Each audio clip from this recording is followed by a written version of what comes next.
My daughter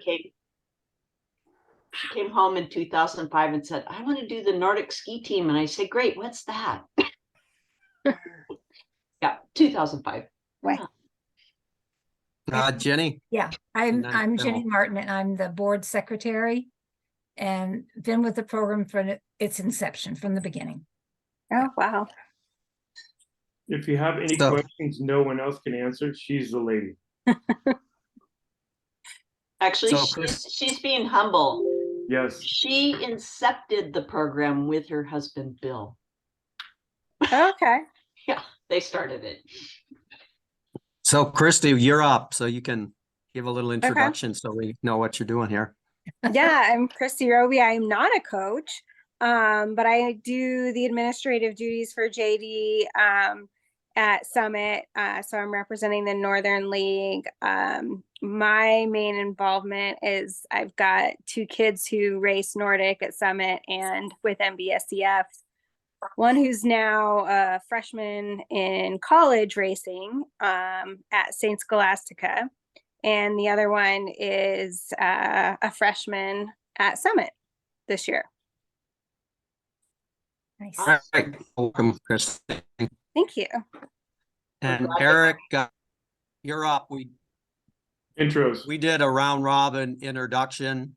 So you can introduce yourself, and then I'll step aside on duties here as vice. You're up, Eric. Okay. I'm Eric Martin. I'm the head coach at Mountain View and the president of OISRAN. So I get to usually run the meetings. We just got done with our ski fit. Sarah made it home. That was pretty quick. We've done 3 days of ski fits. So we've outfitted almost 30 kids so far. Nice. And we got a whole bunch more to go. And we got in big trouble. The cross-country running coach was upset that there was a couple of kids that came and picked up their skis and they missed some practice. They weren't taking it serious enough. And so she didn't call me though, but she told our athletic director, and he sent us a note saying, can you do those can the kids come pick up their skis, after like 6 o'clock? Just do it at night. Just have no idea. I counted the skis. We have over 300 pairs of skis in my backyard, 300. And yeah, it takes a half an hour per kid. We outfit 100 skiers by the end. So it's about 4 weeks worth of work. And I don't know why the kids can't make it after practice. Most of them did, but they get a few kids that are super excited about skiing and they want the best equipment. So they come right after school. They come first, yeah. Early well, release. We had JD had our team meeting last night during the cross country practice, and our coach encouraged the kids to join it. So nice. That was nice. Yeah. We finally had that opportunity here as well. The cross country coach skied with us on Wednesday nights last year, and this year he's all about getting the kids on the Nordic team after the kids were kicking his booty. So, nice. It was good. It was great. That's awesome. Yeah.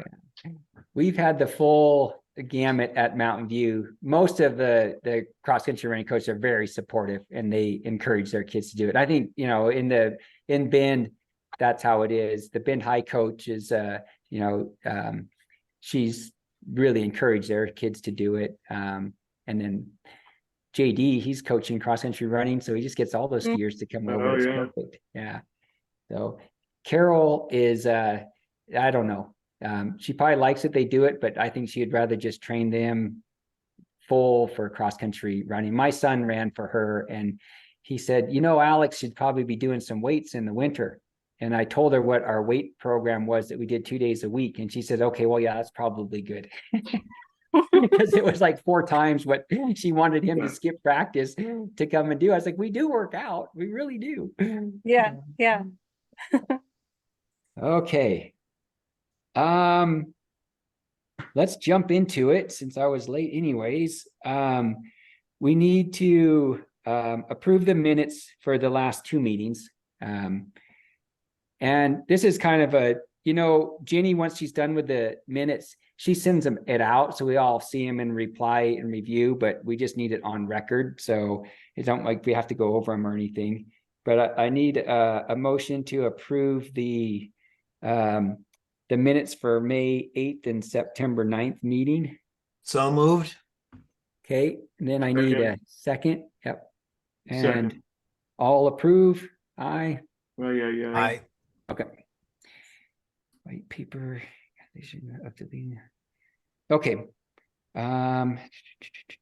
Let's get into this.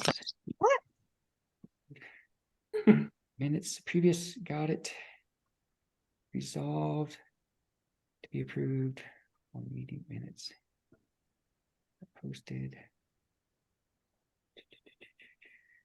Okay.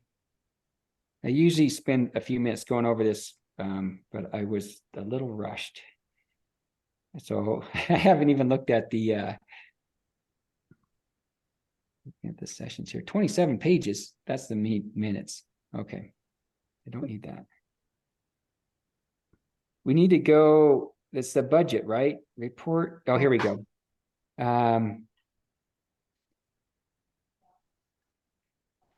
Okay. Resolutions, actions. This was the last one. Minutes from the meeting. Okay. Reports. Sorry, I'm looking for the agenda and I'm on the wrong page here.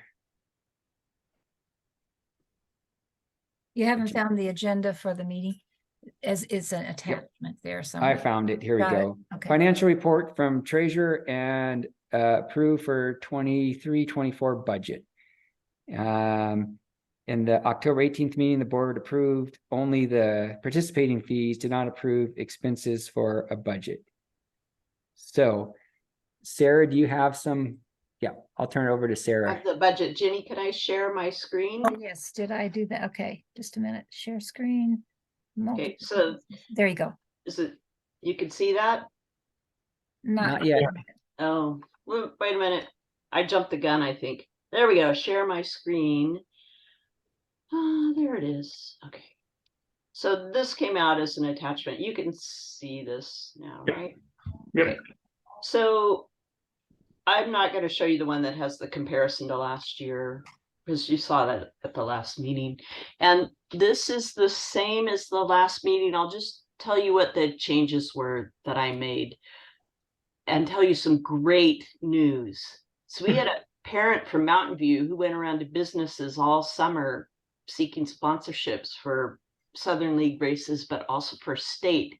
And she got a $3,000 sponsorship from Polish Family of Brands, which is Polish Homes, but we will be calling it Polish Family of Brands. So that covers all of the state meet expenses. That's great. Yeah, that's great. So that makes this line here. Now you see the donations is 3,000 per sponsor. We have the three sponsors: Cora, Oregon Nordic Ski Foundation, and Polish here in this 3,000. So that's a change from last time. Everything else up here is what we discussed and agreed on. Changes in the expenses. I think I had found out the day before our meeting last time that Active, who does our registration system, had raised their fees 5%. So I did increase that in here compared to what you saw last time. And then last time I had a bunch of like pennies and little dollars and I rounded all that away. So you just see big numbers. So are there any questions? Well, what do you have the coach course fees for at 1,400? Oh, those would be for paying for concussion, first aid. If we had any Refresher. new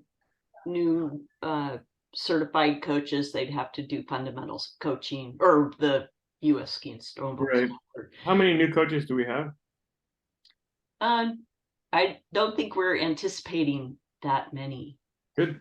So yeah, so that number could end up lower, but I don't like to under budget. Right.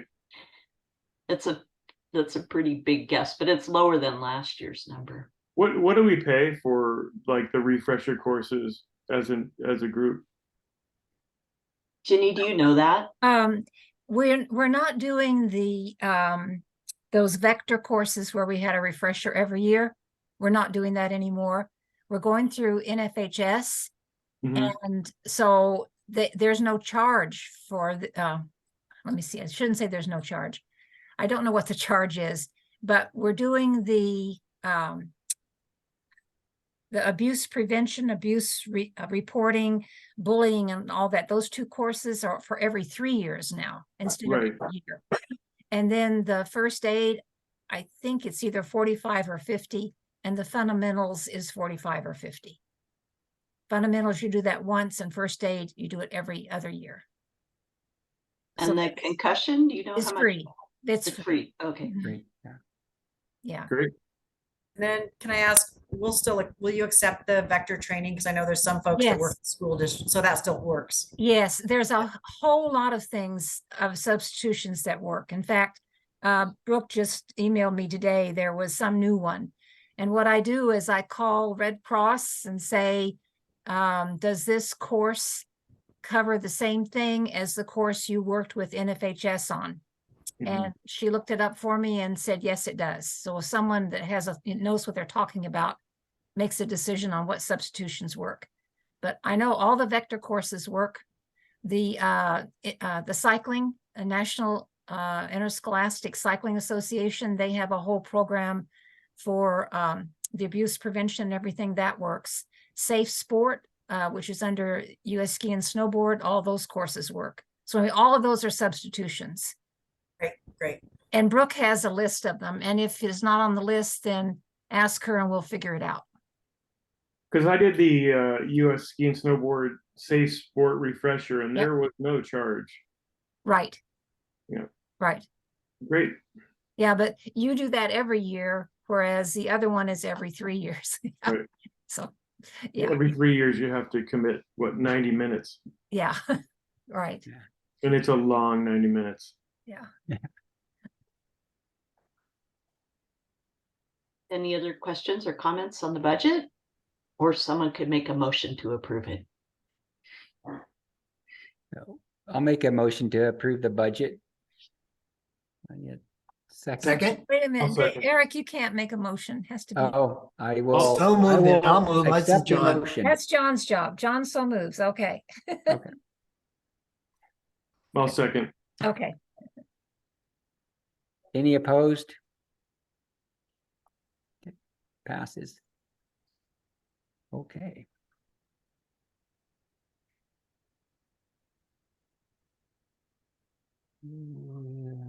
Should I give, oops.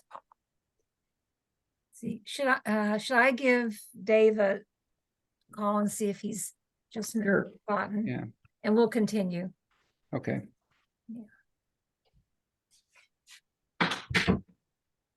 Okay. I do think he told me he was going to be late. I saw him yesterday. Oh, okay. Yeah. All right, well then let's just leave that. And then when he comes, we can. Okay, so let's just go to new business. So the first thing is going back to the budget that CJ was talking about too, with the coaches. Should OISRAN pay for USSSB on snow training? See attached white paper on this subject. So let's go. I kind of got a handle on this. Let's see. Oh, it's not attached.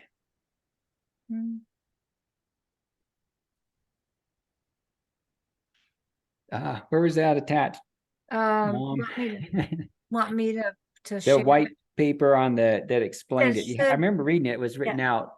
Should an OISRAN policy statement be deleted? That was what the white paper was titled. I can see if I can share. Yeah, let's see if we can pull that up. It'll make more sense if we can see that. Share screen. Oh, boy. I have it. You Yeah, you're so much better at this than I am. Yeah. can- Let me open it so it looks just proper terrible at here. that. This one. That one? Yes. Yeah, there we go. It should be.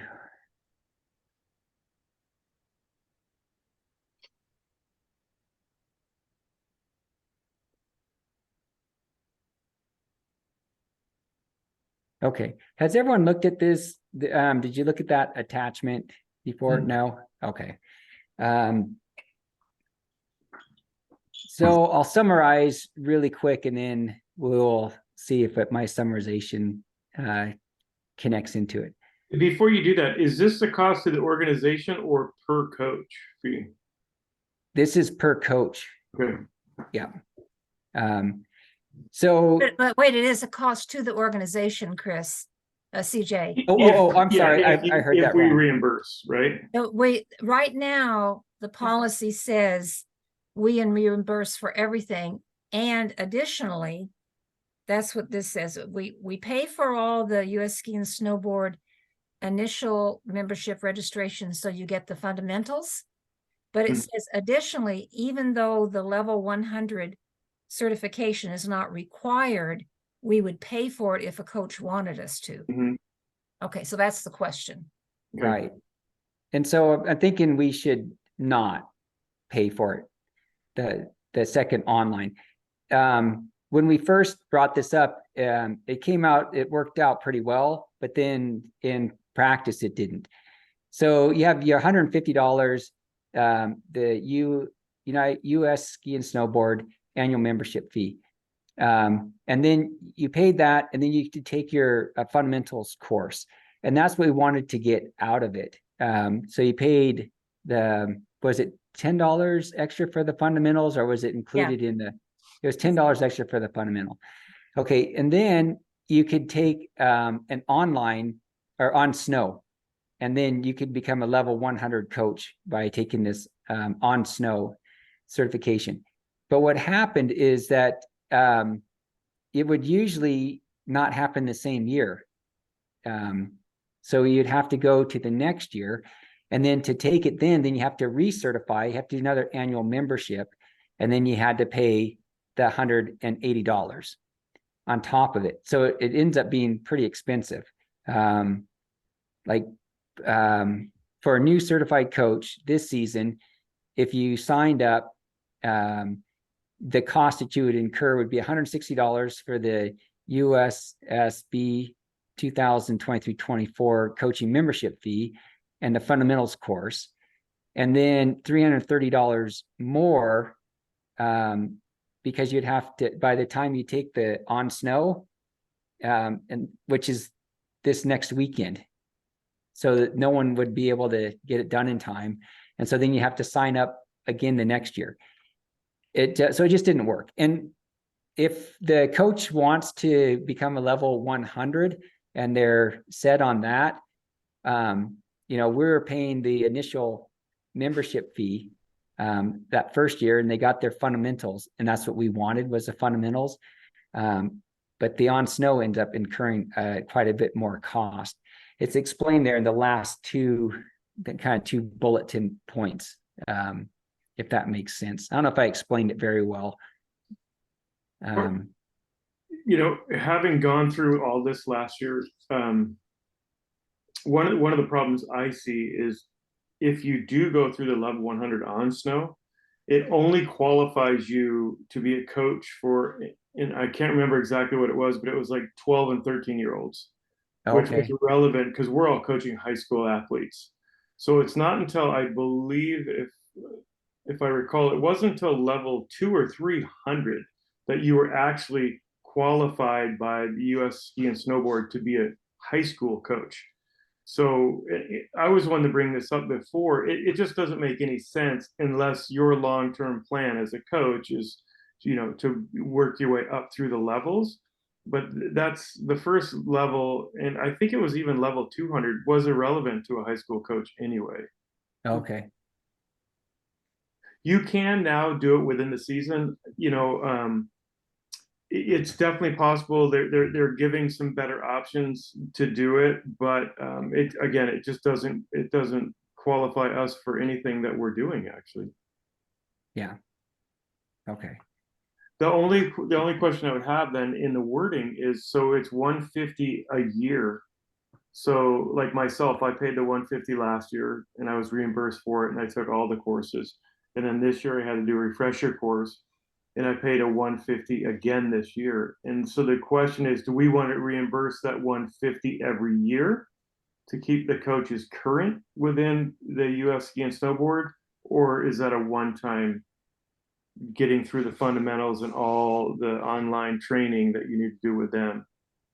Yeah, and I think our initial was just the one time, Mhm. because then the fundamentals of coaching is we take it as a lifetime. So you take it just one time, and then you're become a certified coach. You don't have to take it again. So we're not having to do, we have to do other refresher courses, but not for the fundamentals part of it.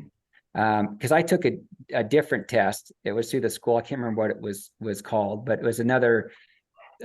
It's what the coaches like for cross country running, Right.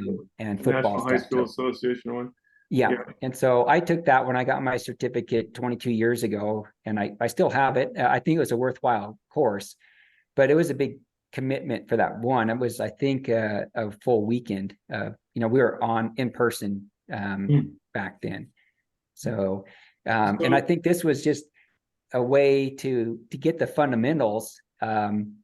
And we thought that the fundamentals was a little bit better with the US ski and snowboard, because they are examples that are used in our skiing, in that fundamentals course, rather than we had some of the coaches would complain that it's like, well, wasn't that relevant to skiing? Because they talked a lot about football and, basketball and stuff.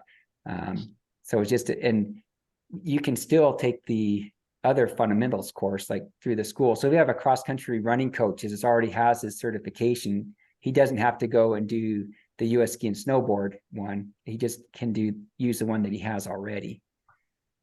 So I guess the only question left then is, so if you do the US ski and snowboard 1 year, but then you don't renew your membership, from an aspect of purely liability, does that coach still retain his certifications? Because as of the next year, he's no longer part of the US ski and snowboard unless he pays that membership. Do you understand the question? Yeah, I do.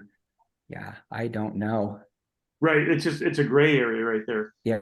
So for myself, I paid it because I like to have the credentials of the US ski and snowboard, but I understand if somebody doesn't want to pay that 150 again, especially if they're not getting reimbursed, then are they in 2023, are they qualified as a certified coach? For OISRAN, they are. Okay, and there it is. That's the trick of it, right? Yes, they are. Okay. And the requirements for OISRAN is just that fundamentals course. That's the biggie. And the safe sport substitutes for the NFHS requirement.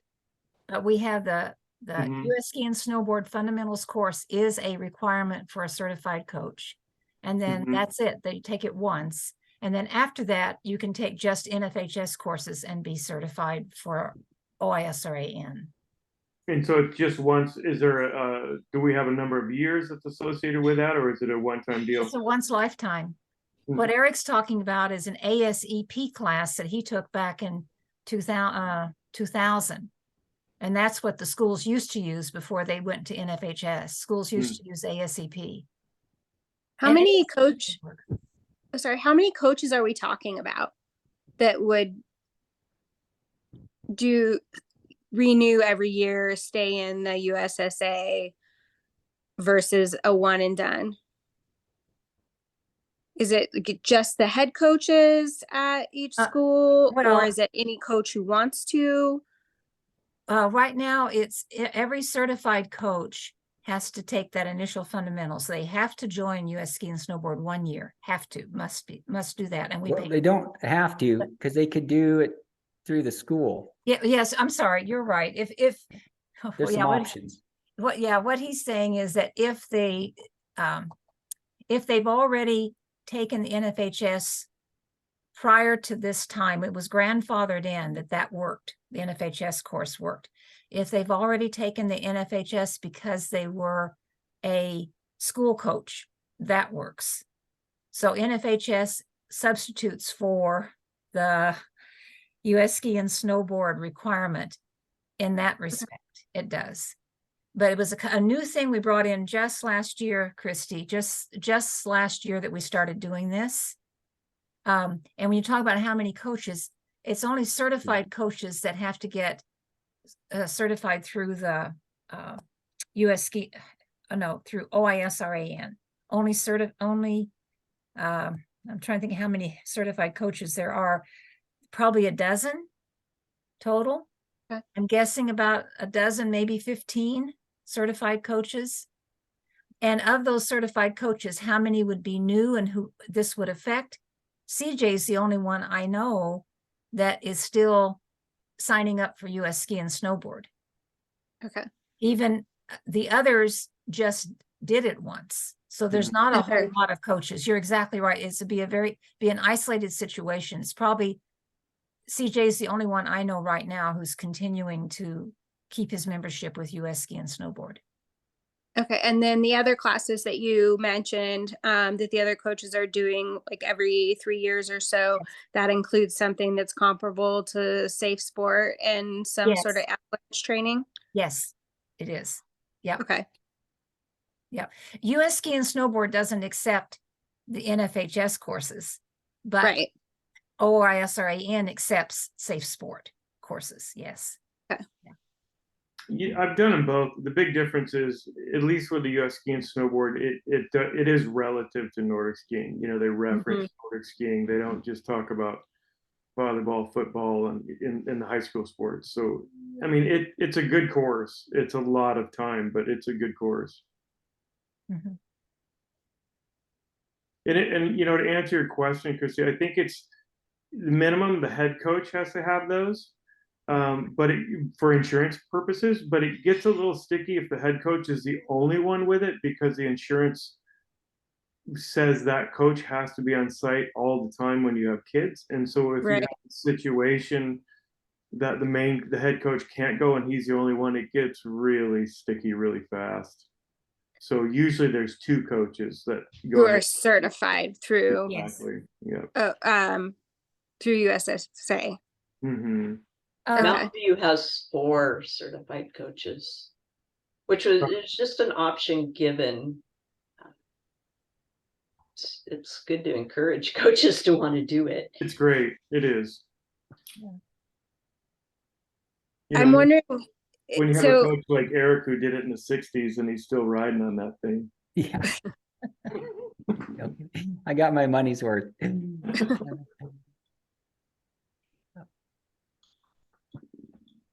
You had another question, Christy. I don't know if we answered it. I'm just curious about, you know, what's it feels like there could be some value of having this as an option, but maybe, you know, the organization doesn't pay for it for every single coach that's coaching, but having it as an option for a certain number of coaches per year. So we, I don't know, just a thought. But if it's not being utilized other than the first year, then maybe it's not worth having any additional support for that. Yeah, I think that makes a lot of sense. I mean, I don't think there's a need that the organization pays 4 coaches in one team to go through the whole process. I think it makes sense for 1 or 2 just so you have a backup coach. But I think what Christy says makes a lot of sense. Well, we have 50 kids every year come out. So with the 4 at Mountain View, it works out pretty good, because there's days when I'm gone and then there's days when Sarah's gone, or both of us are gone. And then it's great because then we can have Bob step in and we have a certified coach at the practice. Well, maybe some of the wording should be, 1 coach per, I don't know, 10 kids or something that the organization pays to go through the program. So, well, this is having them get the level 100, CJ. This is not having them to become certified. yeah, Yes. I know. I'm the one who brought up this argument because honestly, the level 100 on snow is irrelevant to what we do. Okay, So that's the to pay- question. to pay That's for the that question makes no right there. sense. Because the other is paid for. Right. OISRAN pays for everyone to get the fundamentals. They cover that cost, that $160 initial cost, OISRAN pays for every certified coach. There's Right. not a question about that. The question is, should OISRAN pay for the level 100 certification when we're not requiring it for anybody? That's the question. No, I think if we cover the annual membership and the Say Sport, all that, I think if the coach wants to be a certified coach, they can go ahead and pay the 180. That's the question. Because that's truly only benefiting them individually. That doesn't That's the benefit us question. as Yeah. an organization. Yep. Yep, that's the question. If Yeah. that's how everybody feels, then we just get rid of this one little bullet statement in the policies. It Right. just doesn't need to be there. So that's the question, what Yeah. people need to ask. Okay. Yeah. So we delete this line and then it still is in there that the OISRAN, if you get a new coach and they're coming to a school and they will pay that $150 fee and then the $10 fee for the fundamentals course. And then they become certified and that's all that we require. So we'll pay that. And then like CJ was saying, if they want to continue on and get level 100, 200, et cetera, that $180 is extra that we won't pay that. That would be up on the coaches. And so we can accomplish that. My understanding is just by deleting that Yes. bullet point, we just take that out, right? Right. All Okay. the rest of it's written, exactly what you said is written in the policies. Okay. Yeah. All So right. can I make a motion to remove that? Yes. Yep. Then I need a All second. right, I make the motion. CJ I'll second. second. Okay. Any opposed? No. Okay. Motion carries. I think that's the term. We'll have to change some wording carried down the whole page, right? You can't just take out the bullets. Yeah, you can just remove that one bullet because all that bullet says is that we pay for the level 100 certification. And when you take that out, you don't mention it. You see, can you hear me? Yeah, I can hear you. I'm just looking at where you have the dashes and where it's an OSRN certified Oh. coach registered. Those might need to be reworded a little bit. No, we don't need any of it. Let me see if I can explain that to you. Okay, no, you just remove those then. You just remove this whole bullet statement and what you don't Perfect. know is what's left. And I should have put that in there. You don't know what's left. I understand what you don't understand. Just a minute. Oh, that's right. Let me. You want to see it? Do you want to see what's left? No, Yeah. no, you're No. fine. I think we understand, or I understand now. No, the Okay. yeah. Can you pull up the policy, Sarah? Is that what are you able Well, to? see, I can, but CJ said it's okay. No, I'm okay. fine. All Okay. right. Okay. Yeah, it does. With that out there, it still says we'll pay that $150 annual membership fee Yep. and the $10 for the certification. Yes, it does. Okay. Yeah. Right. You know what?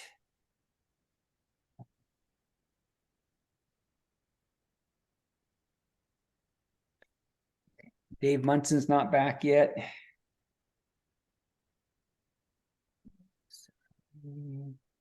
Okay. The next thing on new business is plan for setting up trail passes with Mount Bachelor for XC Invitational and the state meet. And that was to get a plan together or get someone to get a plan together to see if we can streamline how it was for the state meet last year where we had to get the tickets before and the kiosks. Anyways, it was difficult. And I was thinking to like JD, it seems to know all the people involved in that. So maybe we could ask JD if he'd like to look into that. We'd have to ask him, but I know he's traveling. I'm assuming we would set something up early because I know he's traveling like right before the state meet. Okay. But as far as knowing people, I would think he could. Well, this has to be in place for XC Invite as well.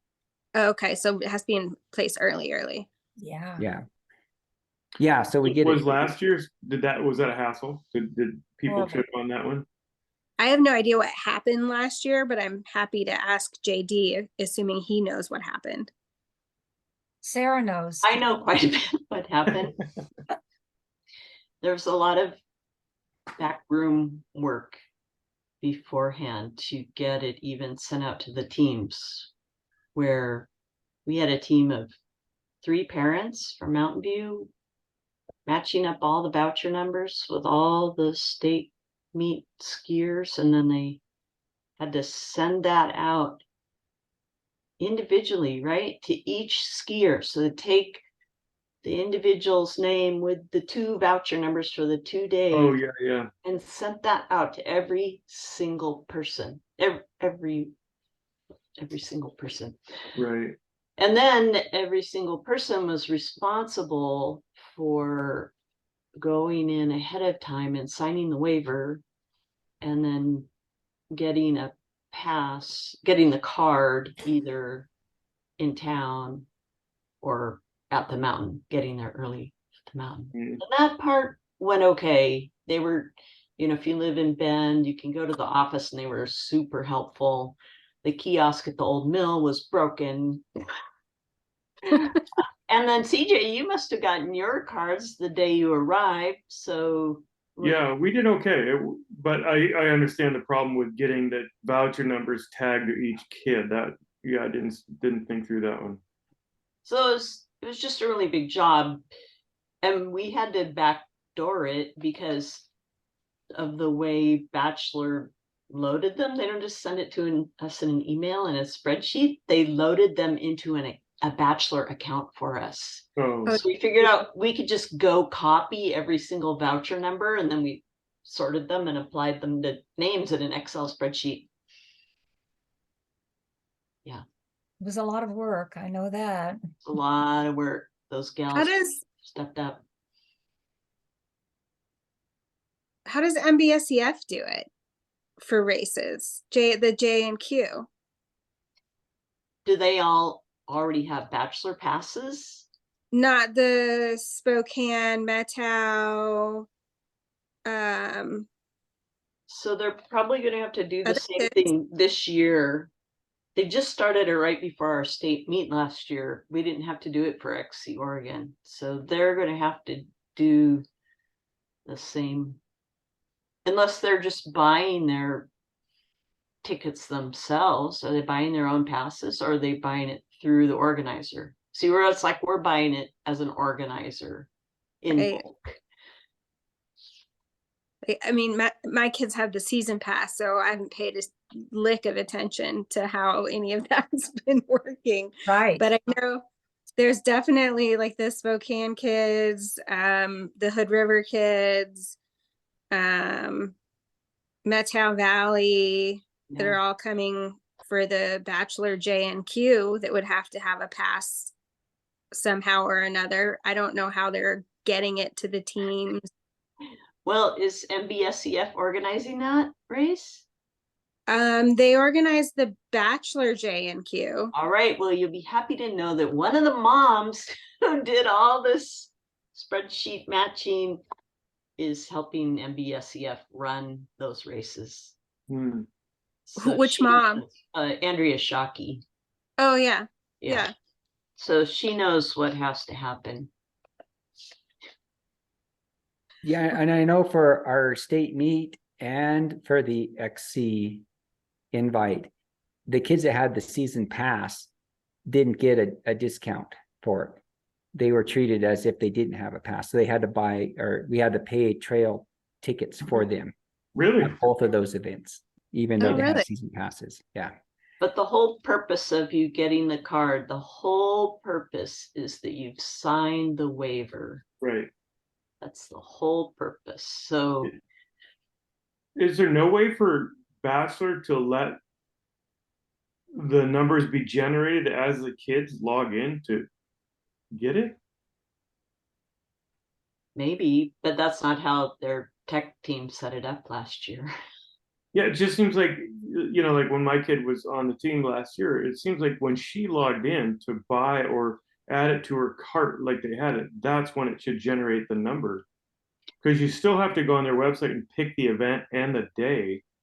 Yeah, that's interesting. They don't have all the names of the kids per se, or would know whether they're the right people coming in, so. But it shouldn't matter if they create the event as an event and the kid has to register for that event on that day, just like a normal ski pass, that should take care of the problem. Because no kid's gonna sign up for the event if they're not in the event. Nobody's gonna sign up for the event. But this isn't a Mount Bachelor event.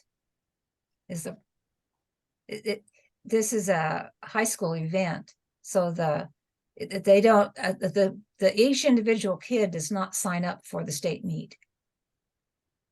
Just because they're registered, they automatically get to go to the state meet. There's no extra registration for the state meet. But I'm saying if Bachelor creates, so the state meet's a good example. Bachelor creates the state meet as something that you want to pay for and get your ticket for.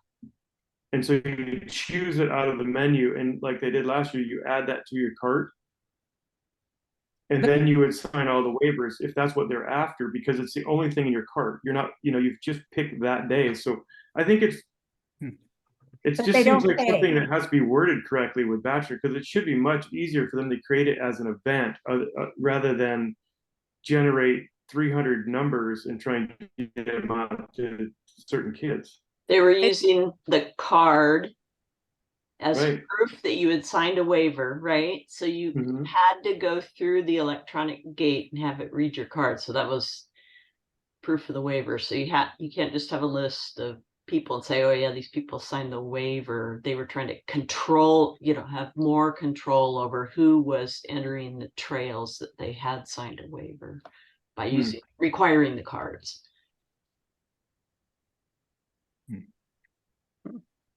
So do we have someone that will take on the challenge of trying to figure this out? We just had to take what they told us last year. We had no choice. They decided right before state meet, we had to do what they said, and there was we couldn't say anything. We just said, yes, sir, yes, ma'am, we'll do what you ask. And it was a lot of work. And I'm just thinking if we can get someone to communicate with them, or like you say, CJ, set up something simpler or whatever. I can take it to Reitler, Andrea, and JD. Okay, thank you. And see at least see what thoughts they have or contacts they have, and bring that back to the group.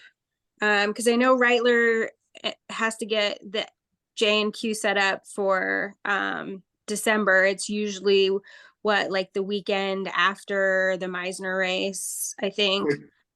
I talked to him today. I think it's this. I want to say December 17th. Yeah, it's always one of the teens, somewhere around there. Yeah. Would be good. So yeah, that would be good too, because then they're going to have to go through it. MBSEF for the JO qualifier is going to have to go through it before we do. Right. Excellent. So we can maybe take their lead and see if they figured something out that makes it easier. So I can take it in hopes that MBSEF solves it and brings it back. Well, they're going to have to do it first. So if they have all the, it might be good to take it to them, because they might not be thinking about it. Right. Because it snuck up on us for sure before the state meet. And I mean, Sarah it was really rough on her. We're already stressed out getting ready for state, and then Sarah, I remember she saying, this is what we have to do, and now the kiosk is broken, and I don't know, Sarah, thank you so much for taking care of it. I'll get the kids there. It worked out. Just a couple kids had problems. I was amazed. So. Yeah, and I think they were kind of strict on it at first, but I was there by the gate, and I saw the guy checking it, just go around. Yeah. They kind of threw their hands up at a point where there was some problems, and it was working for most, and for the few that it didn't, they didn't, because it'd block up the whole queue, and people are waiting to get into ski, so they don't want that. They want us out of there, so they just started saying go around the gate. So We had a few issues too, because Sydney, the Nordic director, was sick during our event, so she wasn't there to problem solve. yeah. Okay. Well, if nothing else, you'll scare the hell out of Reitler because he knows he's got a mess on his hands. Right. Welcome to Nordic Director. Yeah, poor Reitler. He's young, he can handle it. Yeah, he's fantastic. He still has all his hair, so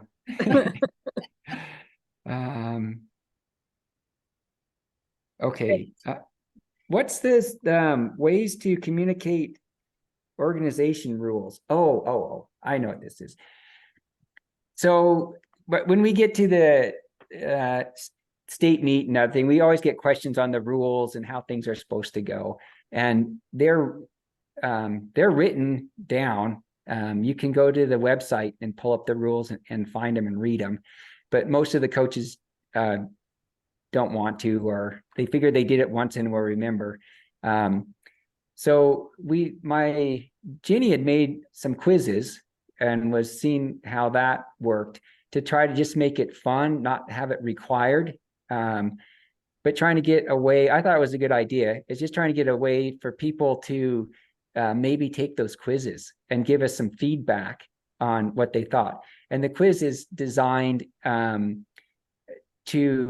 teach you. It's like a teaching quiz. The answer is kind of in there, and then it's, true or false. And, one of them is obviously false, but it makes you read it. And then you go through the quiz, and at the end, you can check to see if you missed any. And if you missed something, then you scroll back at the top of the page, it'll show you which one you missed, and it will pull out the rule or policy that you made a mistake on.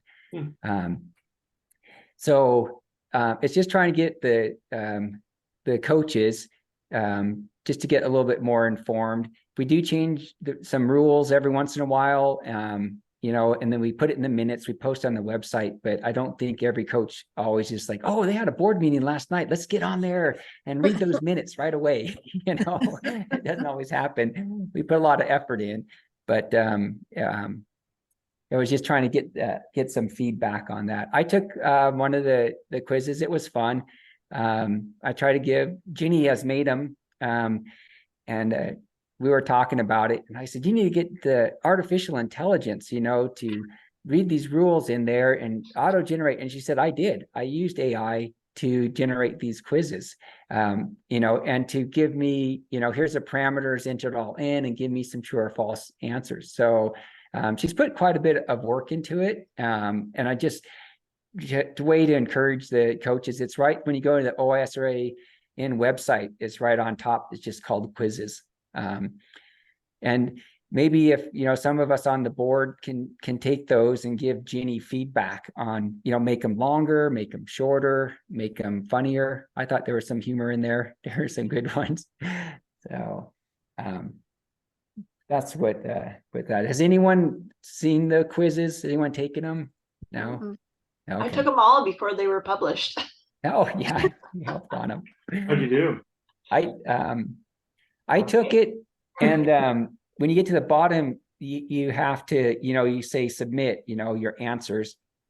So it doesn't give you automatic feedback, but to give the automatic feedback, like if you click the question to instantly give you if it was right or wrong, you'd have to rewrite the whole program. It'd be incredible amount of work. But if you go down to the end and then you click submit, you have to scroll back up the page. The first time I took it, I scrolled up and it was just blank. And I told Jenny that it was because I got them all right, I'm sure, so there's no corrections. But I retook it again, and I got 80% by answering the last, if it's true or false, I just answered false on all of them. And then I answered if it's A, B, C, answered C on everyone. Because that's how it's set up, is to get you to read the wrong answers and have the right one. And I got 80%, and I took it in 3 minutes. So if we made it required, you could pass it by just taking the, answering the last ones. So that's what that is. Are any, other ideas on just how to get, the more people that we have that know the rules, that understand them, I think the better. So there's just not confusion. I get asked every year, how many points is the relay worth? Because it matters at state, because it goes into your team score. I like the idea. How do you go about making sure like the coaches take the quizzes to be informed like before state? Yeah, we're not requiring it right now. It's not a requirement. It's just a fun thing to play with, because I got unanimous feedback from everybody, do not require it. There's something about the word quiz or test that makes people go, I don't want to do Yeah. that. And so trying to avoid that. So we don't have it as a requirement. Before state every year, Christy, I write out a summary of all the race rules. But because of the way state meet goes and the kinds of things that happen at state meet, I know no one reads. A lot of people don't read them because That's kind of why I was asking. It's like, Yeah. it seems like a considerable effort and I love the idea, but if no one's taking the quiz, yeah, then how is it helping? correct. You're But I absolutely like the correct. idea too. And the other reason I like the idea is, so I volunteered at that main juncture at state last year, and was an idea I thought to add to that is trail etiquette, and making sure coaches are teaching trail etiquette. Because I was, as a parent, I was pretty appalled by some of the trail etiquette from some of our one of our bend teams. And even when I spoke to the kids, like, you can't throw boulders of snow in the middle of the trail, they laughed at me. And That's one of the questions, Christy. That's one of the yeah. questions, because it is a So- rule. It is an Mhm. OISRAN rule that if any official makes a request of a racer, they must obey. And if they Yeah. don't, that goes to jury and they can be penalized. But does everybody know that? Does everyone who's volunteering know that I can penalize this kid if they don't follow Right. what I'm telling them? Yeah. And one team basically trashed the course and the trail up in that area. And I said something afterwards, well afterwards, but just the fact that, do they not know how they're supposed to behave when they're on the course, especially when it's your home course? Are they hearing that from all of the coaches? What the expectation is for behavior on the courses? I think that would be good information to include. Okay. But basically, it's if you as a adult, you're wearing a bib, you're an official, as you're a volunteer. If you make a request, the racer's supposed to obey you. And if not, you report that to the jury, and then the jury will penalize that. So that's why they wear bib numbers too. I mean, you can jot down their bib numbers. And that's just the protocol of running a race, Right. You don't want to have to do that. You don't I'm want to thinking have to, but if you feel like I can't, there's nothing I can do about this, there is. And I think one or two cases like that the word gets out, wait a minute here. Yeah. I can't do that. Yeah, I can be penalized. Yeah. Yeah. Hopefully it wasn't any of my kids, but It wasn't. what I've found is that the kids are very responsive. They are. I mean, I think a lot of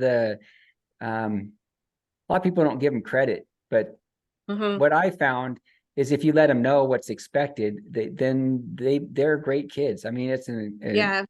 Nordic skiers are awesome kids, and all endurance athletes are, I think, pretty great. So I found is, if you sit down and you take the time to explain to them, that this is important, then they listen, I did. It was one group of like 8 kids from one team. And that's it. Like, and they weren't there to hear it. Yeah. Which I totally agree with you. Yeah, so that comes down a little bit on their coach, but because if their coach would have told them not to do that, they wouldn't have, or if they Right. knew that that wasn't acceptable, then they should. And what I found is that they don't. I mean, there might be the one stray kid, but it's a very, rarity. That I hate to say it, but a lot of times it's the coach's fault, not the kid's fault, because you gotta Mhm. teach them right. Which I one, try to Chris? spend a lot of time, have fun with it, with the trail etiquette. But like our first practice, we just, that's why I spend 15 minutes. You don't stand in the track. And if you see an old grumpy guy that looks like me skiing down, you make sure you get out of the way before they get to you, because that'll really piss them off. They love it to yell at you. The best thing you could do is give them, that makes their day if they can tell you, "Hey, stupid kid, get out of the trail." But if you are not there Mhm. and they're skiing up and they want to tell you to get out, and you're already, tell them, "Oh, have a great day," you can see them, that makes them even more mad. So it's like kill them with kindness. Those are my favorite days. I'll give one really quick story. This is my favorite one. We're at Meisner. They hadn't groomed. It's like the groom equipment broke or whatever. I take my team out classic skiing. We ski up tangent loops. So we ski 2 kilometers uphill, set in perfect parallel tracks. We have them all in a line. I got like 35 kids out there. So we get to the top up to Swampy Lakes area, and we're tired. So we stop to rest. Some guy was skiing up behind us and starts just yelling at all the kids, because we just stopped because we were skiing. We're stopped. It's like, you have to get out of the track if it's a track that you just made and it ends just past you. And so he's going, "Okay, you're not supposed to stay on the track. What do you think you're doing? Blah, blah, blah." And so they all get out of the way and he skis up and I'm at the front. And I'm like, "There you go. Why don't you break trail for a bit, buddy?" And he's just like, "Oh, sorry, didn't realize that you guys just set these tracks for me." But there's one other thing on that for getting the rules out. And this was one thing that I saw that helped years ago, is we had a booklet.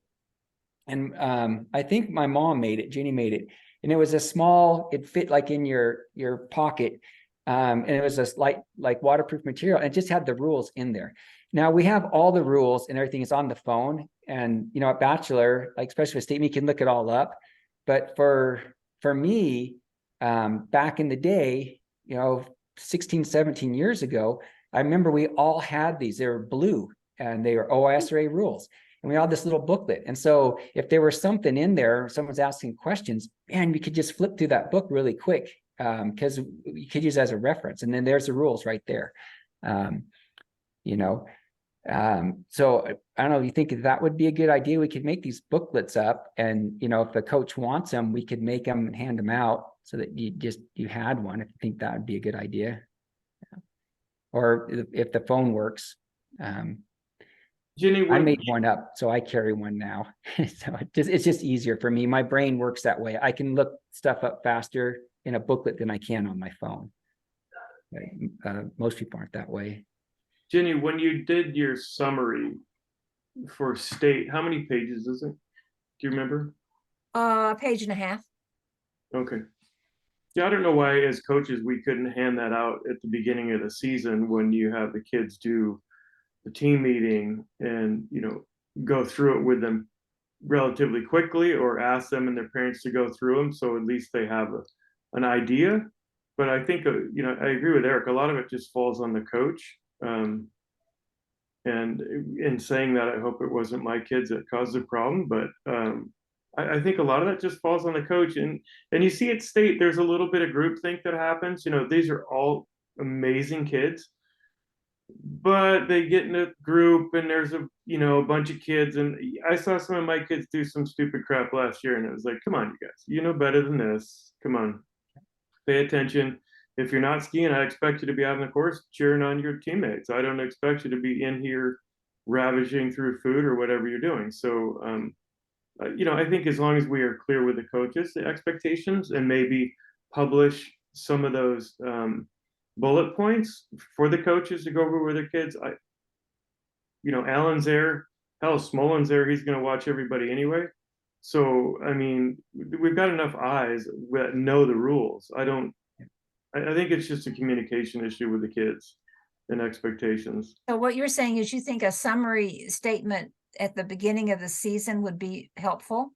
If I had a 1 or 2 page summary statement that I could hand to my kids at our main meeting and say, you know, here's the rules for the district. You guys don't, we're not going to go over them tonight, but please go through these with your parents. If you have any questions, bring it back and ask us, but I expect you to understand what the rules are. Just like everybody has the rules for the team and the expectations of the athlete on our team, this is for the league. So you need to be aware, you know, whether you read it once or you study it every night, you just need to be aware of what it is. Hey, would that be something we could put on the website, do you think?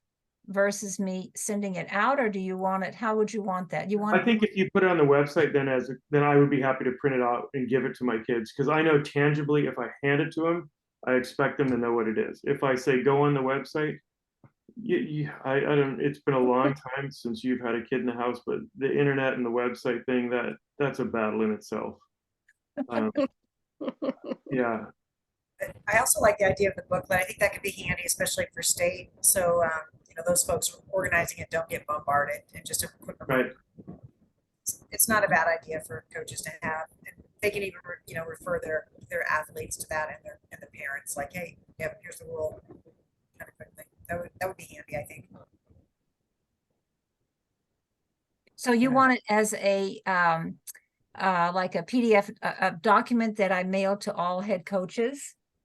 Or you put it on the website. Like what Tiffany was just saying makes a lot of sense too.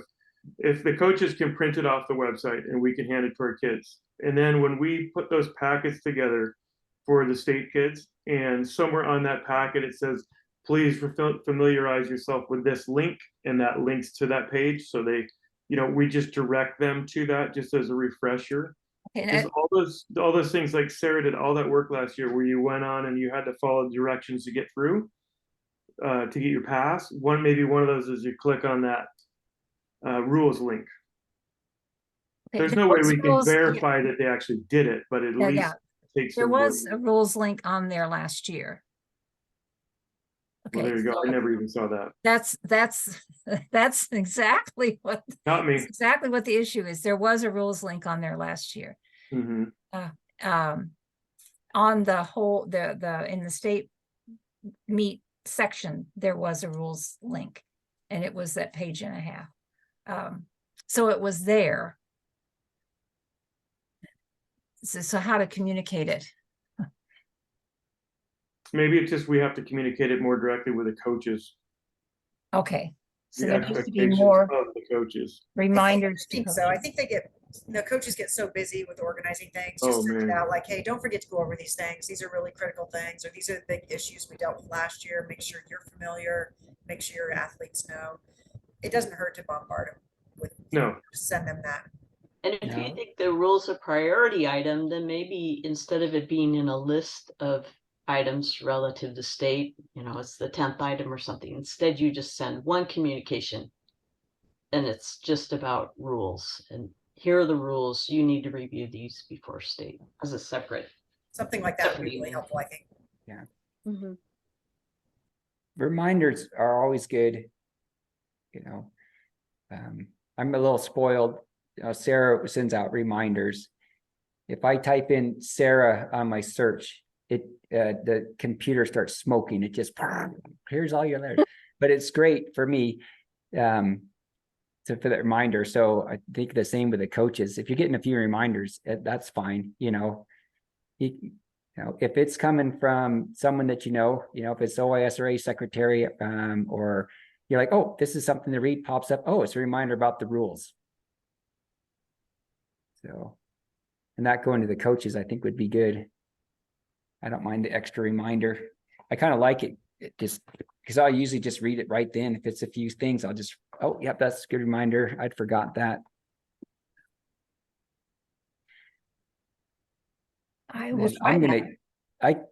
We did a test booklet to print out to see how it works. So I have a little booklet. It's just paper, but I just do it in my backpack. So I'll have it, a rule book too. That just worked good for me. Okay, well, I think that's some good ideas. If there's anything else of how I think we got that subject Well, taken care of. So we need to set a date for the state meet planning meeting. So the board, You missed number 4 there, Eric. oh, did I? The booklets rules, Timing crew. what's that? It says timing crew training. Oh, I did miss that. I don't have it on here. Oh, yes. I know what you're talking about. It's not on here. The timing crew. That's right. David Smolin sent an email, or I'm sorry, JD sent an email out with some questions and suggestions for the timing. I don't know why it's not on my business. I sent out an updated agenda Okay. yesterday. That's probably why. Yeah, let's see if I got on the updated one. So we talked about this, Sarah and Jenny. I overheard you having a conversation on this. I thought you had some good ideas. And you read, I skimmed through the suggestion. I'm not involved in the timing. If I had to time, I would have to be trained up. That's one thing that I've never spent a whole bunch of time on. So I don't know exactly what he was suggesting. The gist of it I got was that the Northern League only has one event that is timed. And so for training up a whole timing crew for that one event is kind of a tough go. And so there was like, what is some suggestions on how we could make it easier for that Northern League race that's timed? I think it's that first one in December that they need Just the timing. minor race, yeah. Yeah. So I know one of them was to have the Southern League just come in and time it, but Sarah is like, no, we can't do that. But wasn't another one of them, it just having NBSDF has the ability to time a crew, and you could hire NBSDF to come down and time the race. I thought that was a good solution. Are any of you guys familiar? I know Sarah is familiar with the timing. Jenny is, and Sarah is, I know. It is so simple. I think the hardest part is just inputting the names for the race starts. But it just seems silly to me to pay somebody else to do that when it's really quite simple. It's essentially pushing buttons. I mean, am I overlooking something? Because when we've used it, other than loading the names in there, it's really quite simple. Using web score on tablets. Yeah. Mm-hmm. So you're using web score on tablets with no start wand and no live timing. That to me is where it's simple. It gets complicated when you start adding in the other pieces. Gotcha. Yeah, but yeah, and that's how you did it at Mount Hood League, right? Yeah. You had the web score software. Mm-hmm. You pull the names right off of the coaches start list, yeah. And then you don't have a start wand to fill with, and you don't do the live timing. The live timing, I think, is where it gets complicated, because the live timing will send out the errors before you've corrected them. And it makes it complicated for people, because the coaches get all excited that something's wrong. Then they come running to the timing crew to say, oh, gee, something's wrong. Meantime, they're in the process of correcting it. You know what I'm saying? I think it's something people like, but I think it adds a lot of stress to the people that are doing the timing. But do we need those other than state? The timing wand and everything else? I don't think so. Yeah, I don't know why they couldn't use what you're talking about, CJ, at that race in December. Just the iPads and web score. I mean, you're talking about human error of, I don't even know, a third of a second, because you basically load up the names and then it comes on your iPad as a name or a number, and you say 3, 2, 1, and you push the button, And they go. and you walk down to the finish line, and when that bib number crosses, you push the button again, and it gives you the time. I mean, it's literally that simple, and they might actually, for the time they may lose at the beginning from the wand, they probably get back at the end, because you know, most of the time when they're crossing the finish, you're pushing the button as they cross, not when they're hitting a wand again. It's literally just, you see their skis go across and you hit the button. So I mean, I don't know if we're trying to get down to the, you know, 1/100th of a second or not, but for us it was perfectly fine. And we, in 6 races we put on, we never had a timing issue where they were too close to decide who had actually won. It never even happened. Right. But it makes it really quite easy to grab a couple volunteers and literally give them a 10-minute how-to push a button session, and everybody's fine. So are you comfortable that Mount Hood has enough people in place to do the timing with, I was last year. I don't know yet. I will know the first week of November, but if we have the volunteers that we've had in the past, absolutely. I just don't know that yet at this point. okay. We've had so many volunteers, we've had to turn people away, which is a great problem to have. And I end up just saying, thanks for coming, I appreciate it, can you go watch this corner? I mean, I literally just give them something to do because they've came and they made an effort. So I hate to turn people away. We need somebody in that corner, and they're like, okay, great, we'll go down there. And so you know, we've been lucky so far, knock on wood, but I don't know yet. So last year, Tom Rodhouse? Yeah, A training session with you guys up there, right? Online it was just an online Zoom Zoom deal. session. So maybe that's what needs to be coordinated then, is some kind of a Zoom training session. Yeah, honestly, Ginny, I think the hardest part is making sure to get somebody to commit to it. The training session it's ridiculous. Yeah. It's a little overwhelming because you think you have this timing issue, but once you see how it works, okay, that's fine. For NCSA Nationals, they had it at Bachelor one year. And we went up and they's like, oh, we need some help with the timing. And it was web score. And they gave my daughter a iPad and said, when they come by, you'll see their number and they cross line, hit this button. Push the button, yeah. And that was it. So they trained her to do it in just a couple of minutes. You know, I mean, she's a smart enough kid. She was in college and stuff, but it wasn't, you know, overwhelming by any means. Oh, no. No, I think, like I said, I think the hardest part is just knowing you have the people in place that are going to do it. Okay. Yeah. And we have plenty of people at that race, you know,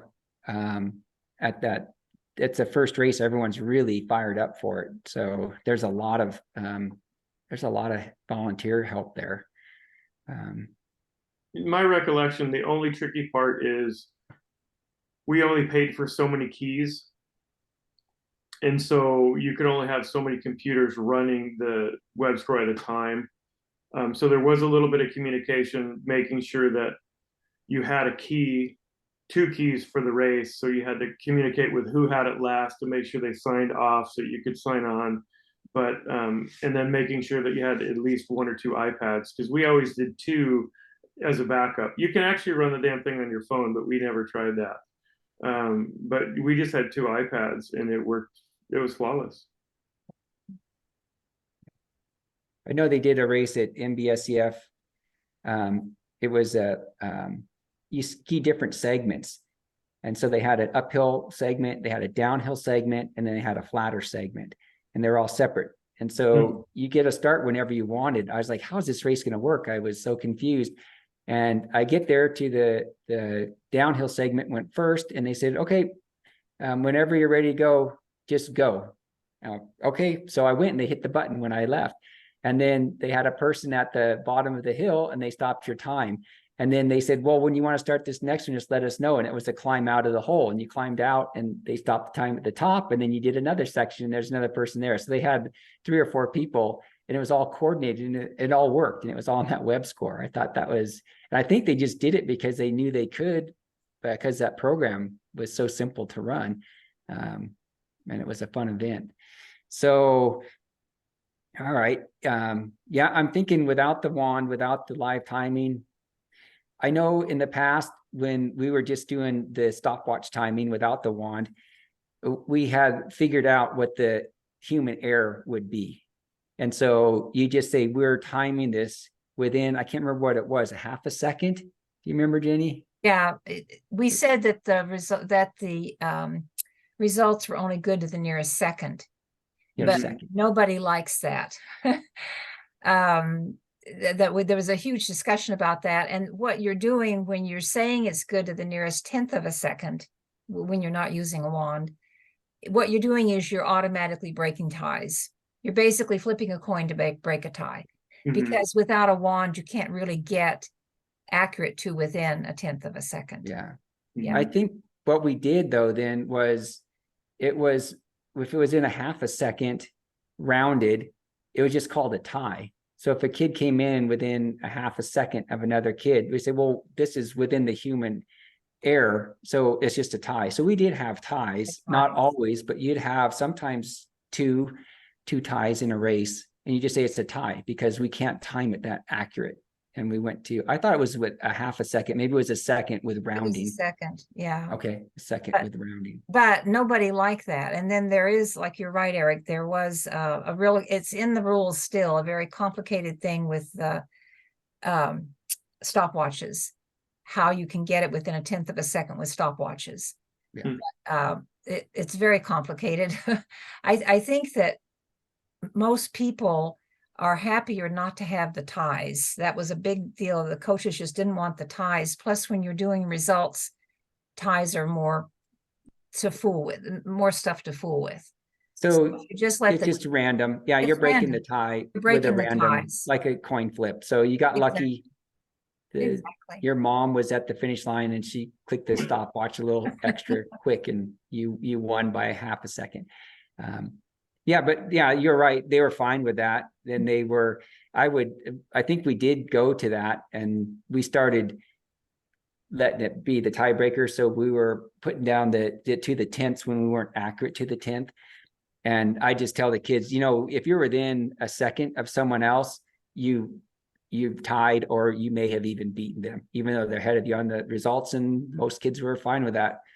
It might be different. So we don't do that at the state meet because our time is a lot more accurate. But for the first league race of the year, I think that's totally fine, being within a second. I'd have to take most of the league races throughout the year. I mean, obviously it makes sense for state to have the wand and be more accurate, but like I said, we did 6 races last year. We never had a problem. Yeah. So I'd like to interject here, because I'm the volunteer coordinator for the Southern League and also for state meet for the last few years. And I think, is it Tiffany, are you the Northern League rep here on the board? Is that right? Yep. Yeah. Okay.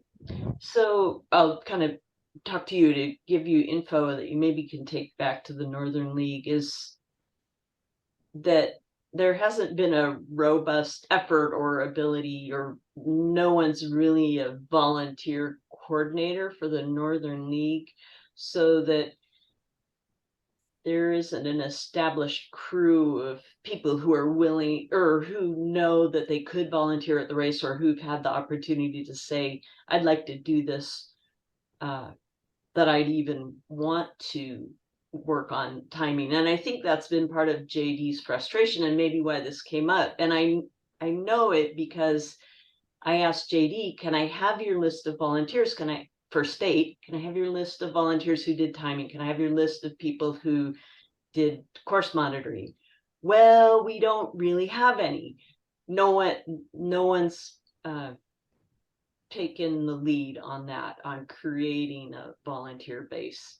And I think that's actually sad in a way, because And I'll just say that I think it's great to get all the volunteers because the parents in the Southern League, they make a lot of new friends, which is, I mean, the kids are making friends and the parents are too, making good friendships. So it's a missed opportunity for Northern League parents to find out, oh, if I come, I get to hang out with these people and work at the finish line or whatever. So I'm thinking that if someone had the energy to put a focus on a gathering up who's willing to volunteer, and all you do is message all the parents on the team, you have all their emails, and then ask them to register as volunteers on OISRAN, and then you have a list to start with, whoever would be willing to coordinate that. You have a list to start with. Okay, and when Southern League has a training in early December where we train all in one meeting. We train people on timing and we train them on course monitoring. So just a little background on what we're doing and what has been helpful to be able to get people to volunteer. And by the time you get to state meet, also we've got experienced people. That was why at state meet, it was 90% Southern League volunteering, which is it's good and it's bad, you know. I would love to have more parents from all around all the leagues helping at state. So just building that up could help find a crew that's willing to do the timing. Yeah, we had a meeting earlier this month, I guess, Northern League talking exactly about that and getting a volunteer, someone to help coordinate that, and really putting some emphasis on all teams getting volunteers, but especially our Bend and Summit High School, who have the largest teams, to really make sure they have parents that are stepping up. So there's some progress being made on that. Perfect. For sure. And I know exactly what you're saying, Sarah, because I work pretty closely with our Alpine team, and a lot of parents have jumped in, and it's positive when they do that. And so you're spot on. We need to get parents involved and helping. It's the only way we sustain it, and they do have a lot of fun. So we're working on that. Okay, good. And I think in JD's email, I'm just reading through what Ginny sent out, you know, at the bottom, he's saying that's the heavy emphasis should be on volunteers from some of our teams to really jump in and start participating. Excellent. Yeah, to second that, I do think Northern League needs the one volunteer coordinator. I know for Summit, like most of the parents who did a lot of volunteering, their kids have graduated. And I'm the only volunteer carried over from last year. And I can't take on volunteer coordinating for Summit and registration and the rest of my life. So, but if there was a Northern League volunteer coordinator that could help stick with it for a few years and bring in those incoming parents, I think that would definitely help. But JD's in the spot where there's very few parents that were volunteers in previous years left. Do you agree though with the timing, you know, just getting back to that, I think using the web score or something simple like that for the, you know, the early races, I think that's absolutely adequate. We use those in our cross country meets out here, and I think you can get pretty darn accurate timing, especially, you know, these are meets that kids are getting some experience, and it's not, I think the timing that you get is accurate enough. It is. You know, that's the other thing, looping back to what we were talking about with rules, is that's another thing the coaches need to be responsible with, is making sure if their skiers have an issue with timing, they don't talk to the volunteer timers. I know there was some volunteer timers last year that, you know, were a little pushed on their heels because kids were coming to them for answers to questions on timing, and that just makes our volunteer pool so much smaller. Because I don't blame them. I wouldn't want to be in that situation either. But that's a coach's thing. That's not a timer's thing. Right. That's one of the rules that was new, that for the state meet this coming year, if anyone has a question with the timing, they can't go to the timing crew, Right. to any of them. They go to the chief of course. Chief of race, which would be Dave Munson. So there's a person that you can go to. And the other thing that I was thinking, most of the timing issues is with the live timing, right? The live timing it pops up the errors and stuff before they're ready, and then they see them and everyone gets kind of panicked, and it's like, look, we got this taken care of, but they always figure it out. But then it puts extra pressure, and then the people are going, tapping on the timing window, and Right. And then the head timer guy, like, I can't handle this anymore. It's too stressful. I'm not going to do it again. So we're trying to make it less stressful for the timing guys, because it's a tough job when you get to state, not many kids. Oh, and man. we're trying to be accurate, so we are working on that. So back to the original question, is there a date that we're trying to hit with time and crew training, or is it just a discussion on how we do it better? It could be both. Yeah, If I think that's a solution. Is The Tom main thing- Roadhouse available to do it again? No. It didn't look like it, right? Right. And then who's the second guru on WebScore? Do we have another one? Oh, that's our problem. We're still looking for this year. I will say, I know we got into a panic a bit when we first started using it, and there's umpteen videos on YouTube of how to use WebScore. It is, I can't say enough how simple it really is. I mean, every kid on your team can show you how to use it. It's pretty darn straightforward. So maybe maybe I could work with Kelly and we spend a few hours going through some of the YouTube videos and seeing if there's one that's more applicable to kind of how we use the system, because some go super in depth of how you could do these to the 10th of a second, but some are just the basic how-tos. I'd go ahead and put my name in there and try and go through some of those and send you a link to maybe one we can just send out to volunteers. It's literally, if it takes 20 minutes, I'll buy you a drink. There's no way. That'd be a great start, Chris. Thanks for doing that. Yeah. And then we could just start really working on getting volunteers, and just having something for them to access is helpful. And you might want to you could still have a Zoom training where they actually have something in their hands and get to play with it using the reference you're talking about. I think that people do like to have it in their hands. I think that comes back to that key issue, and I'd have to look into that, right, Ginny? So, I think we had 4 keys or 5 keys. We have 10 total for the state. 10. No, but what did we have before state? There. I don't think. No, I mean 10. We purchased 10. And are we doing that again this year? Yes. Yes. Okay. So when we renew our subscription, there are 10. And the thing was, last year there were Southern League was using a whole bunch because they had, anyway, they were doing a lot of different things. So they had a lot of different tablets, so they were using up a lot of those 10. But I'm sure we could work it out where you get enough. Yeah, the trick is just getting people to log off, right? Because it still shows you have the key until you until you drop it. Yes. Right. Yeah. Even though your machine's off, you haven't touched it all week. It's the key's still taken. That's the problem. Yeah, and that's where you have to get them. But anyone can do that. I mean, I could go in and drop them. I could go in and take you off. In fact, that happened to us one time. It was when So do you have the administrator key then? Yes. Yeah. Okay. Yeah, because we couldn't figure out how to do that, and we ended up having to call around, and it was Zach or somebody who had it, but okay. So I can share that. Let's share the administrator key. Okay. Now I know who to call. Yep.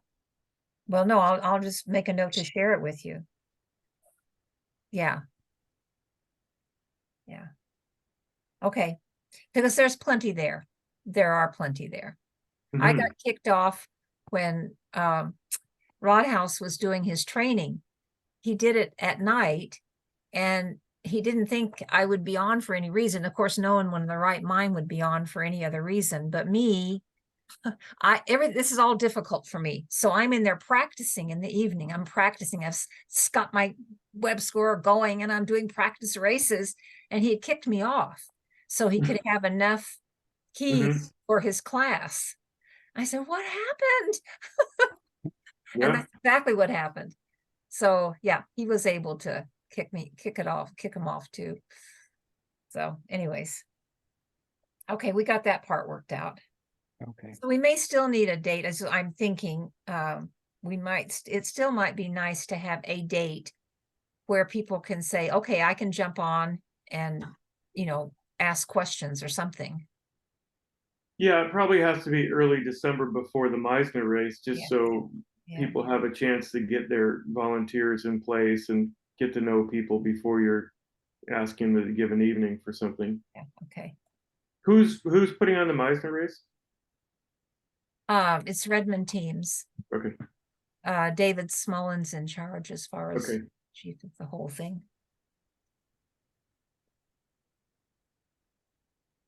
Okay. Yeah, usually Mountain View brings at least half our team. It kind of depends on the snow conditions. If we've had some good training before then they're ready, we'll jump into that race too. It's a good race. Okay, so we'll tell JD to take a deep breath. Or toughen up. You got to do it. Just do it.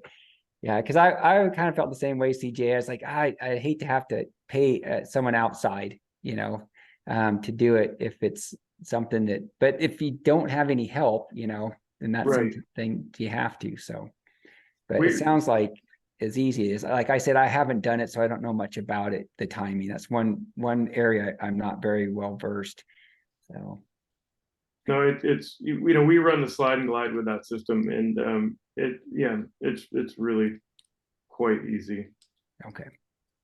It gets a little tricky between mass start and the staggered start, but once you figure it out, it's not hard.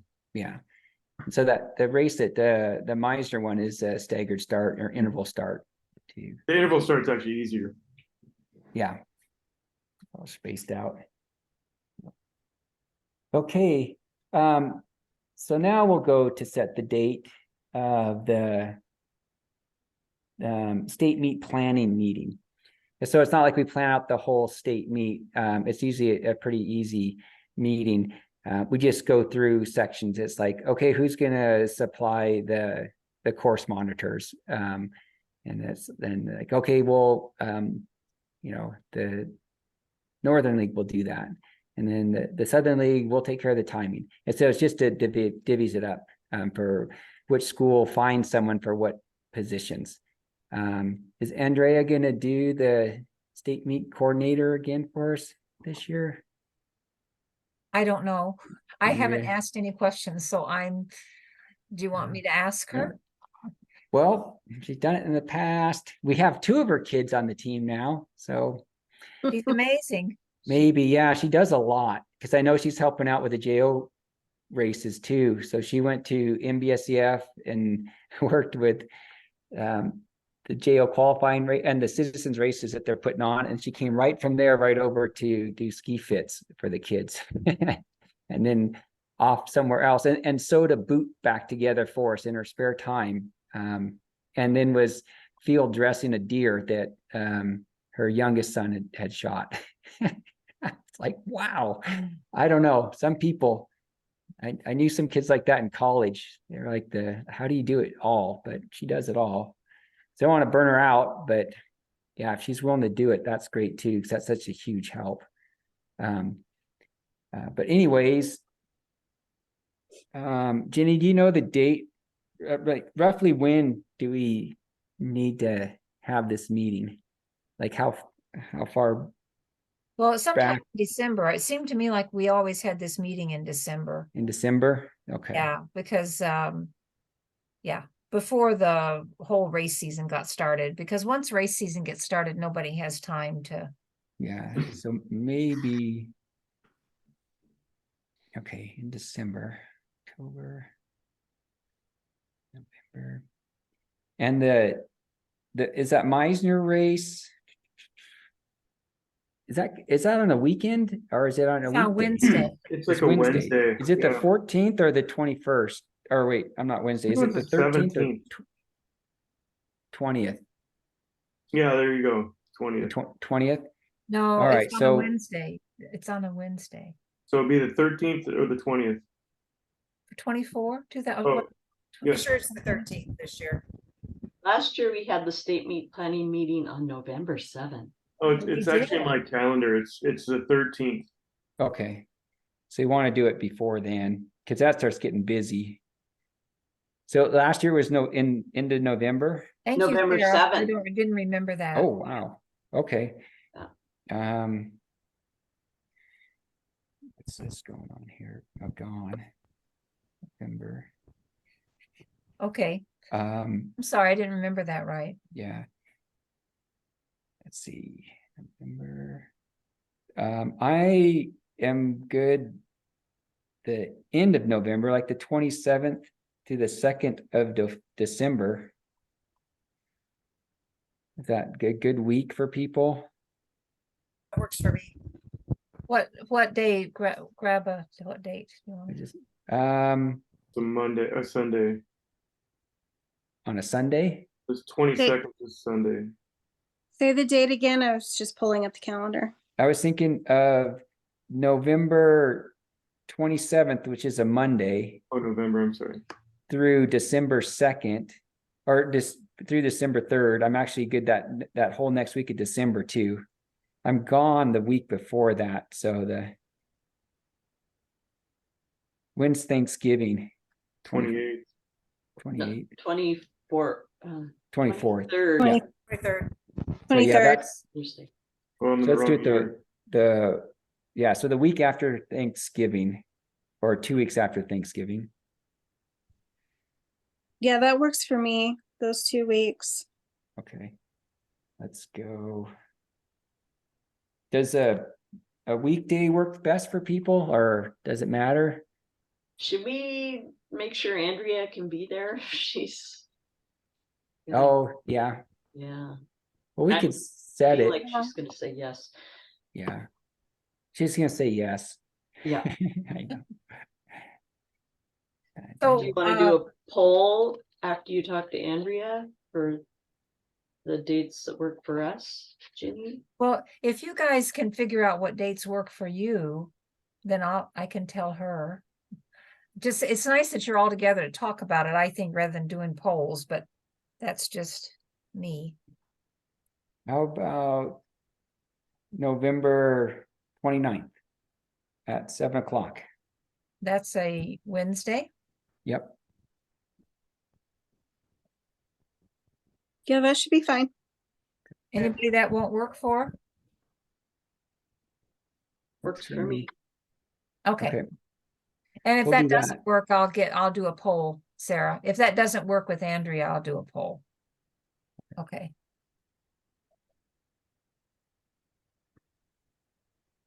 All right.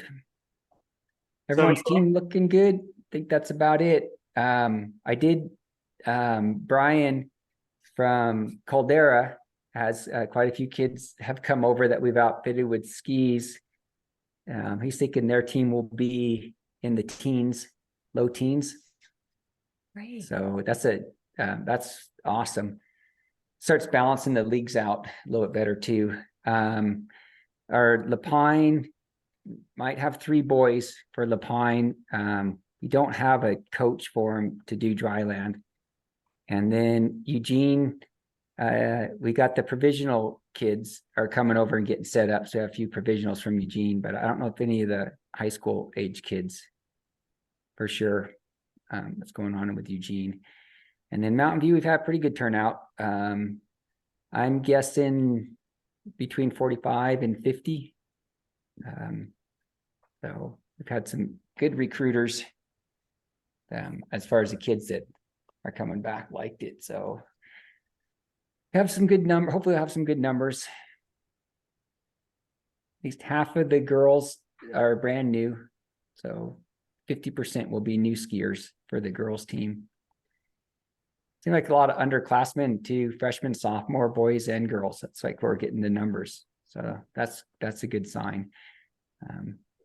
Pretty much no seniors. I don't know if that's the same at other schools, but for just not many seniors this year coming out. getting busy. It's tough. Sometimes those seniors, they're college apps and stuff, and they start thinking of other things. No. Do you have dates yet for the new Summit kids for ski fitting? Do we? Sarah? Yeah. The week of the 30th, we've got a few kids from Mountain View still signed up, but we have a lot of, we're not doing it on the 31st, but all the other days that week we would have openings for Summit. So I don't know if I should send that to JD, if you guys are organized enough yet, or if I should send it to you, Christy.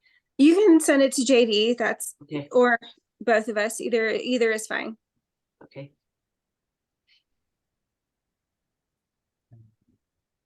Will Okay. do. Some new kids joining this year. Although I think most of our freshmen are MBSEF kids this year.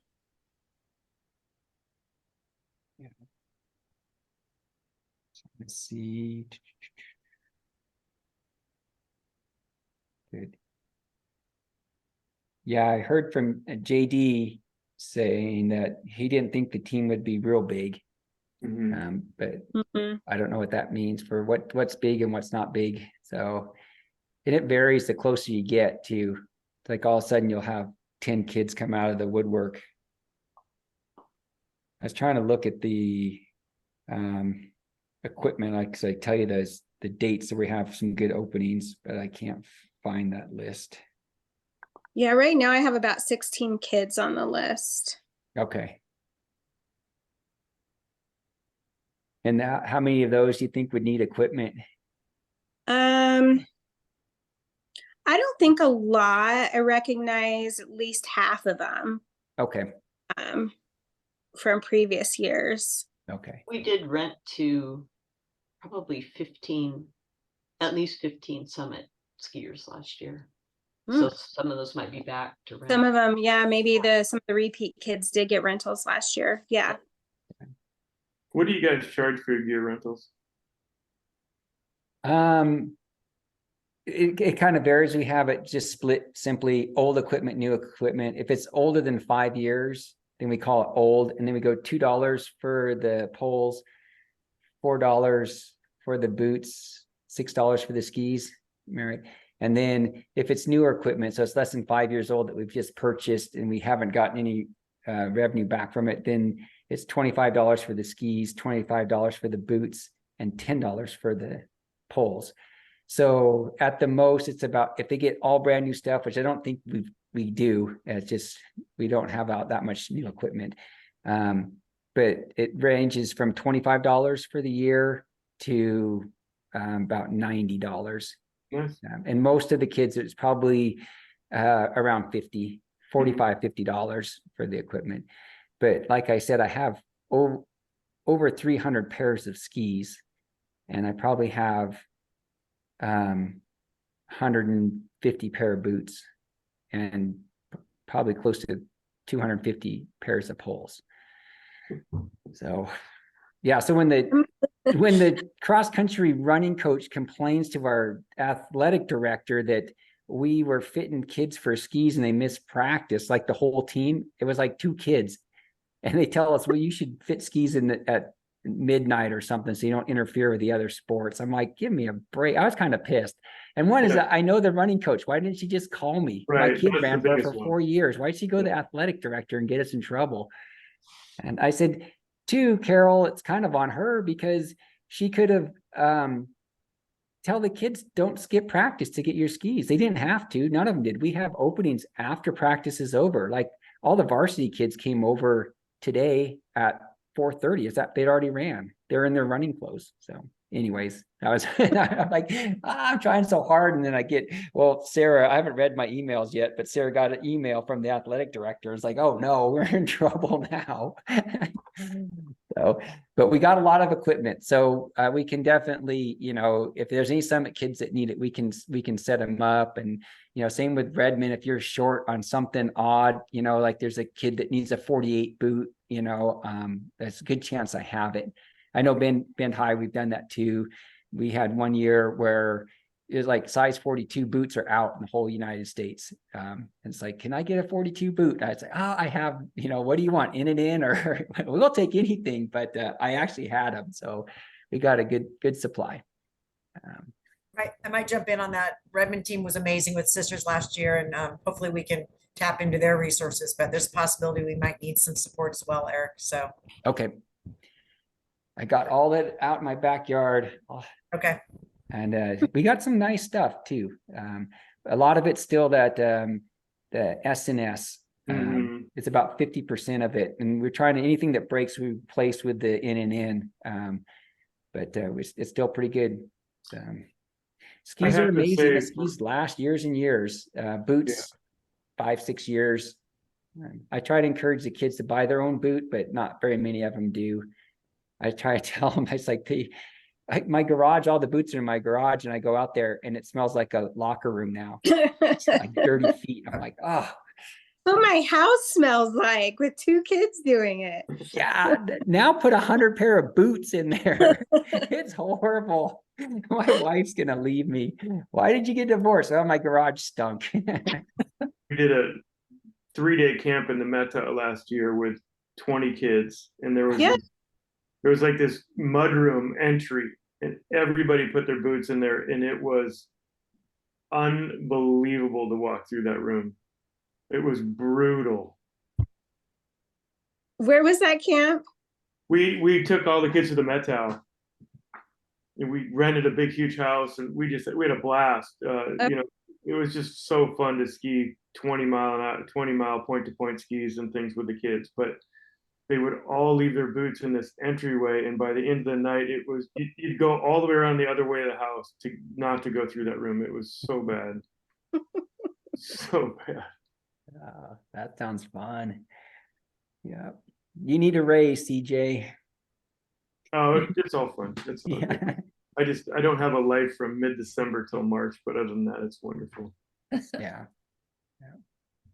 My college freshman is rooming with another skier. I imagine their like 6-foot dorm room will smell like a ski boot and the roller skiing every day, twice a day. Yeah. So it probably will never be a great place to breathe. Wait till they come home with all their laundry that's been stewing for months.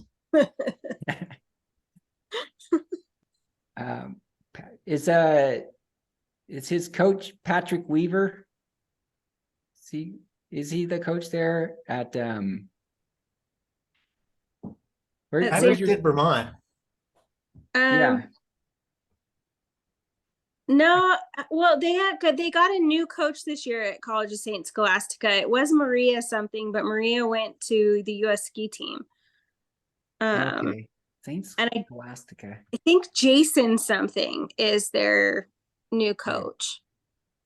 Yeah, I thought Patrick Weaver taught or was a coach there, but it could be a different school. Yeah.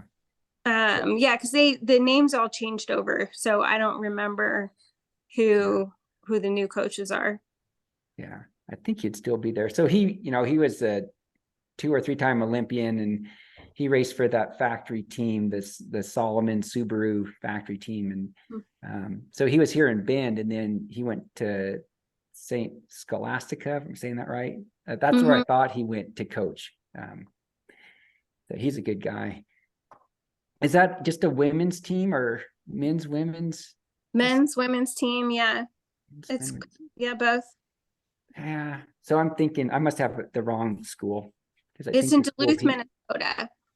Okay. Yeah, I think he was an all-girls team, I thought, or he was coaching. I'll have to look it up now. Not an all-girls team. Yeah. No, that would be no. At the wrong school.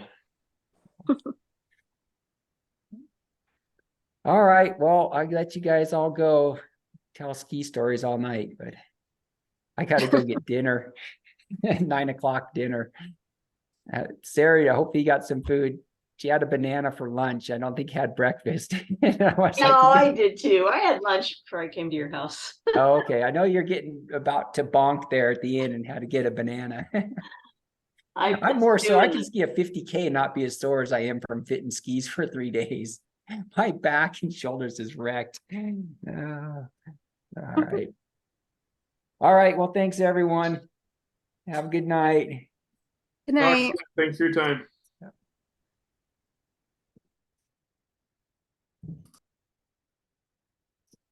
Did I leave it? Leave meeting.